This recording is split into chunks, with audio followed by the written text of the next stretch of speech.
setting some ground rules so that we all are on the same page. We're all adults, so if you need to go up and go to the bathroom, take a phone call, whatever it is, you just head out that door. To kind of give you a layout of what I'm gonna do, I'm gonna give a presentation on positive behavior supports and interventions. We're just gonna discuss that. Anytime you have something that you want to add, I would love to hear it. At the end, you are gonna work together to come up with some ideas as a grade level. I do want to write some norms down so we all have an understanding of what we want this to look like.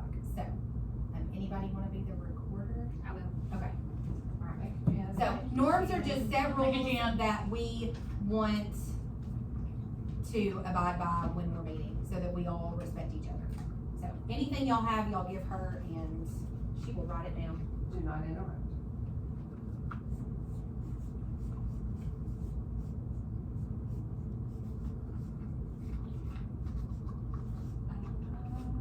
Spelling does not matter.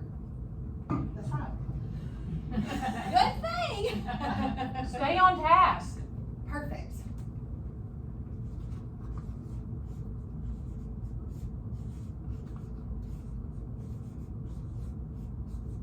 And one more, no side conversations. Okay, and then.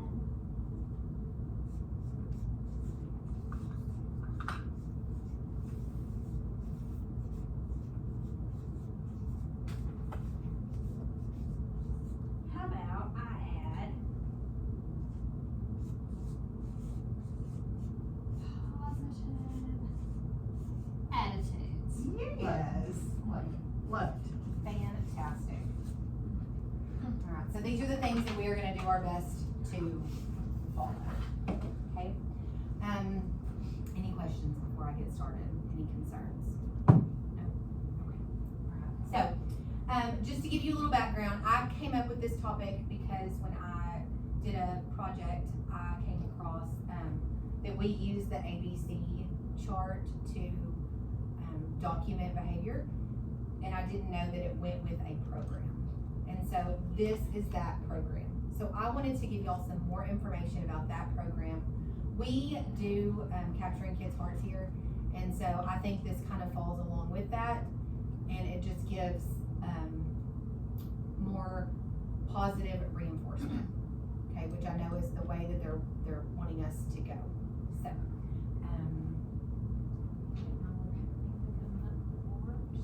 So, positive behavior supports and interventions, so PBIS is what it's called, which makes me think of the channel, PBS channel. Yes.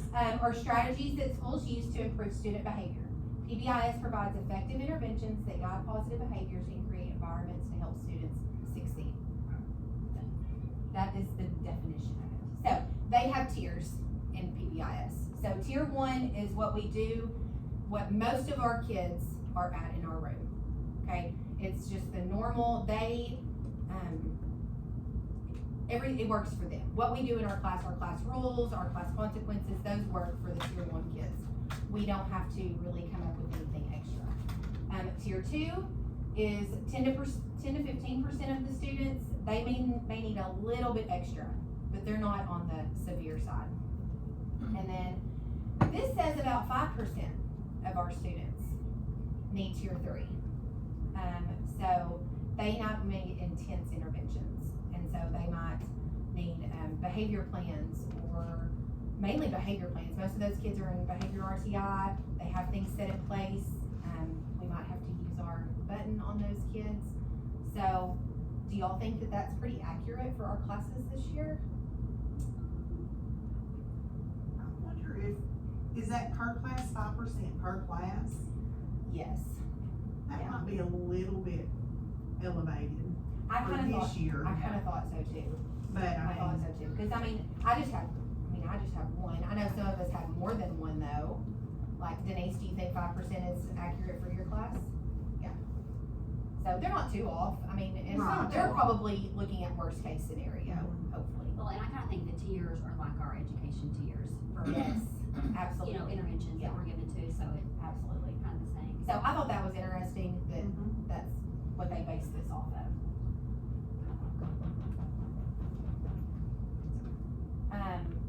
just a graphic that I thought was helpful.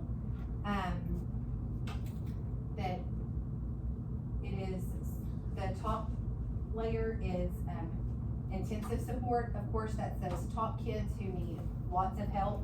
Obviously, it's smaller, and then the middle, and then the bottom. And Yes. so, this is universal supports. We do this for every kid.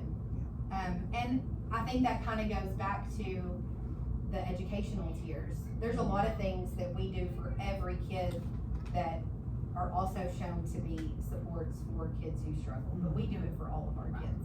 And so, I think in the second grade, we have things already in place that help all the kids. Just some don't react to it as well as others.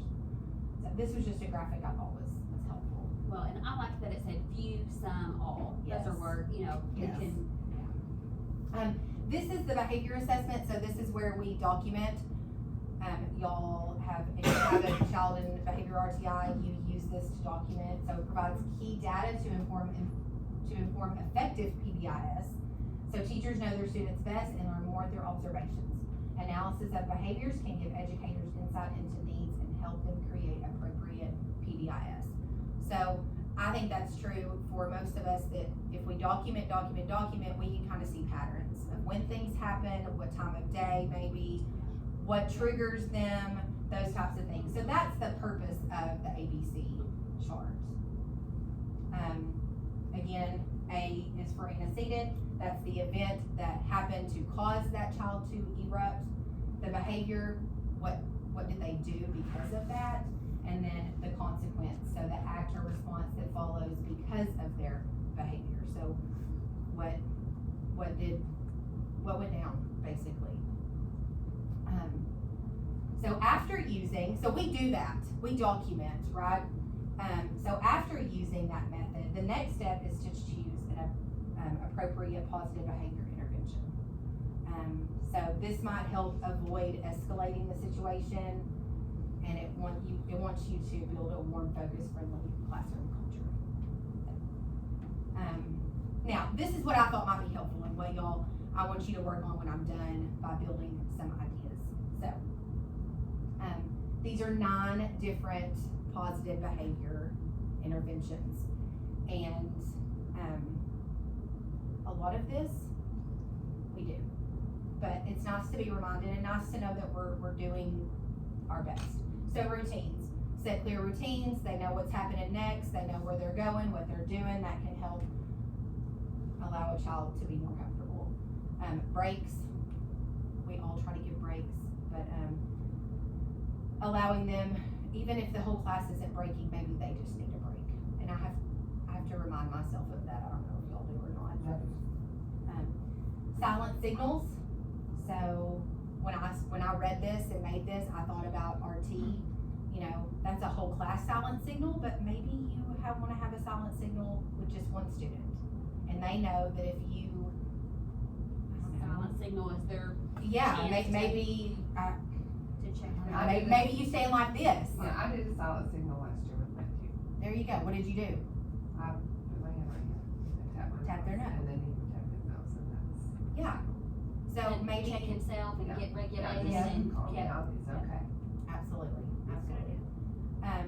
So I thought that was good. Proximity. So you know, if you get close to someone, they kind of know that you're watching them, and it can be, especially if they're sitting and you're standing, it can kind of make them think, oh, Hand on the shoulder. yeah. Quiet corrections. So leaning down and whispering to them, so that 1, I think you're not embarrassing them, but 2, they're hearing it, and you know they're hearing it because you're right in their ear. So, those are 5 of them. Special tasks. So maybe a child needs a break and you send them to the office with a sticky note, Anita knows. You know, initial it, send it back. So, positive phrasing.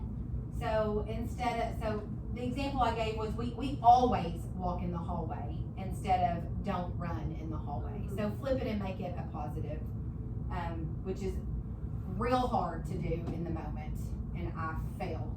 But making this helped me to remember maybe to flip it. Behavior statements. state appropriate behavior, you want to see and acknowledge students who meet expectations right away. So praising those kids that are doing the right thing, and once that student does the right thing, praise them too. And then tangible reinforcements. Reinforce with rewards,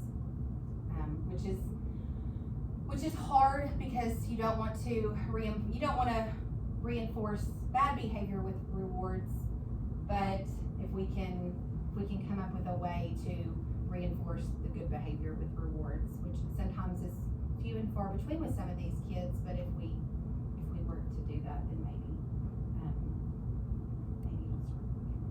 So, y'all have any thoughts on any of these? Anything, I think that the positive phrasing is really effective.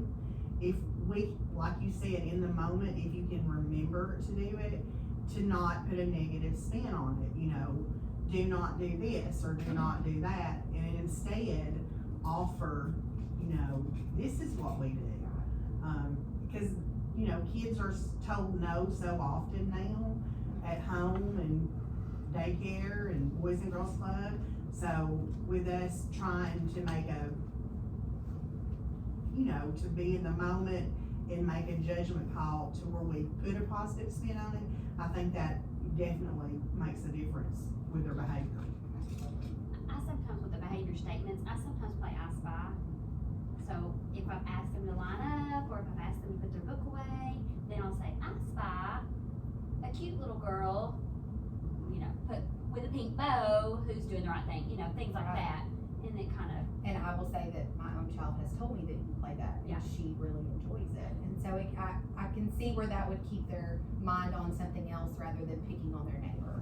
Yeah, and when I'm in the middle of teaching a lesson and a child is starting to act out in the lesson, instead of stopping and getting on them, I just, I include them more in the lesson. Right. You know, I might say, so Jennifer, what did you think the sentence meant?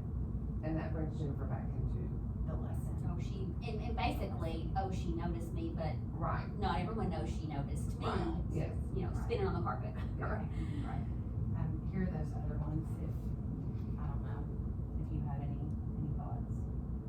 I will say with the breaks, you know, I feel like, you know, using timers and being mindful. I know that this might be like whole class breaks, but like, I do have a student this year and she gets breaks, but sometimes I feel like it's for the whole class period. Right. Like if we could you can go, we're gonna take a walk for 5 minutes, but we're gonna need you to go back in and try to finish what Ms. Barnes asked you to do. Right. So maybe some Some guidelines on Timers. how long. Parameters Yeah. on it. Yes. timers. And I do, when we work together to come up with our ideas, I would like to share them Yeah. with Mr. Sandlin and Dr. Hedinga and let them know that these are some things that we came up with, and if we can have support in doing them, maybe it will assist some of these kids in their outbursts. So, Always read, not always, I sometimes read when it's not really reading time per se, but I'm starting reading The Chocolate Touch and they really like that, and so I'll say, we're going to read for a few minutes, and then they are just as calm as they can be, so, just different ways to take breaks. Alright, so now we're gonna work together to come up with, and I kinda thought that we could take the spin of, even if we wanna make it particular kids, cause I think we all have some trying kids in our class, and it's just us, and so this isn't like we're talking about, yeah, we're not reaching anything, and so if we wanna talk about specific kids and what we think might work best for them, and that way, as a group, we're all on the same page with those kids, and we all know, okay, I don't need to lean down and get in this kid's Right. bubble, because that will, I think about Denver, that might cause them to trigger. So, it would be good for all of us to know those things. So, does somebody wanna be the recorder for this? I will. And, then we can share it with the group, I'll type it up and we can share it, so. Do you need us to record on the chart paper, or is Lynn gonna write? Lynn can write, Okay. yeah, Lynn can write. Alright, I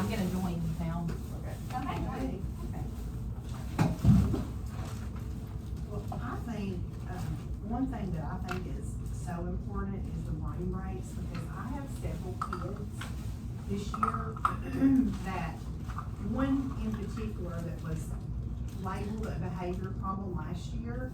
I have not had one bit of trouble out of him at all.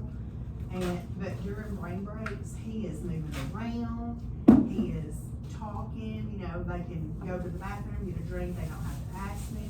And I think it's just important, and some days I forget to do it, but we normally do brain breaks a couple of times a day. But he said to me at the beginning of the year, we never did these in first grade. You know, and I just think in first grade, they needed them even more than they do now in Well, second grade. coming straight from kindergarten, I did brain breaks often last year, and so we've been doing brain breaks quite a bit in second grade classes, and I'm not gonna stop, I love it, they love it. And I also let them pick the brain break Mhm. to kind of keep them. Oh, yeah, some of mine are like yell out what they wanna let them go Oh, do or yes. whatever, and we'll Well, play that. lots of them breaks go along with what you're teaching. Mhm. Yep. You know, They you can. can, Yep, they can.